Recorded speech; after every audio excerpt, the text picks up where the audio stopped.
My name is Kevin Stevens. I'm founder of E5, which is an international real estate company going back to 2012 when we founded it.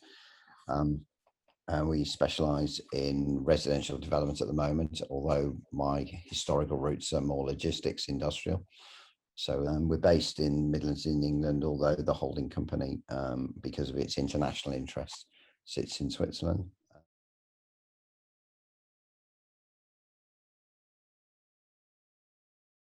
The idea of the development is to create housing for every age group, but predominantly it is a bungalows development.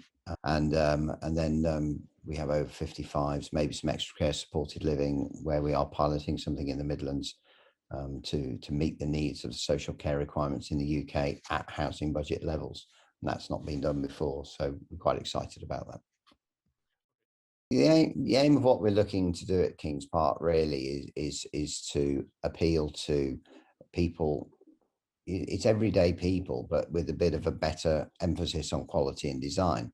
So these houses are a little bit different to what's generically being produced in the area, and it's been well received from its launch a couple of months ago. You know, it's nice to appeal to everyday people, but actually give them some quality and hopefully the thought and design that's gone into these units is a little bit unexpected and brings a smile to people's faces. The main thing, I had one of the neighbours asked me, what are we hoping to achieve? And I said, well, it's quite simple. If in 10 years time, people are asking to be on Kings Park and knocking down the estate agents' doors, then we're happy we've done something right. It is a social responsibility to build something. You've got to get it right. You know, these buildings, whoever the developer might be, they're permanent once they're up, and I think a little bit gets lost with that. I think there's coronavirus has brought about an awareness for your own environment in your own home. So gardens and the living space and how the living space works for us all has suddenly become a little bit more important. Flexibility with how we all work and live has been highlighted, certainly with the events of the last 18 months, or what is just over a year now.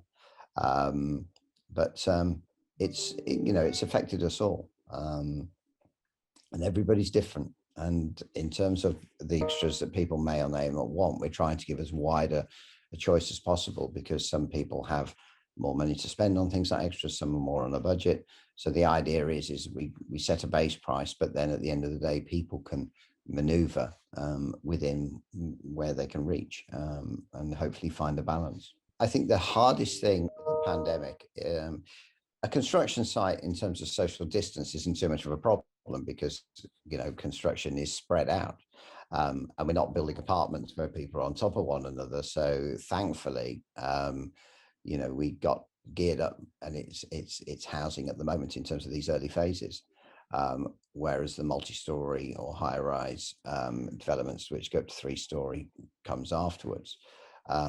Supplies has been the hardest thing. And I think everybody in that food chain has found that the supply chain itself has forced people to rethink where they source materials from, and so forth. And then on top of that, we've had Brexit, and of course the combined effect of that has been quite tricky. So 1 month plaster's an issue, another month architrave and skirting is an issue, another month it's something else, and so on and so forth.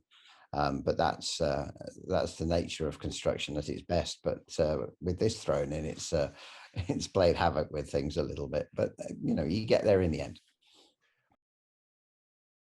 Underfloor heating is a standard in all the bungalows, which hasn't been done locally as a standard thing typically. These are well insulated and things like that. And a lot of people get confused about lower running costs with renewables. And actually, it's more about the carbon content and reducing the carbon footprint. It's gas for all of the units. We are seeing customers come along who have been told, and they're not even. We had one couple last week not looking to move house, and they've been told about it, and they said, you need to go and see these, by colleagues and friends. And they came along and had a look, and they were completely enthralled with what we'd managed to do. And in fact, they've put their house on the market and they've reserved a plot. So I think that's probably the best testimony.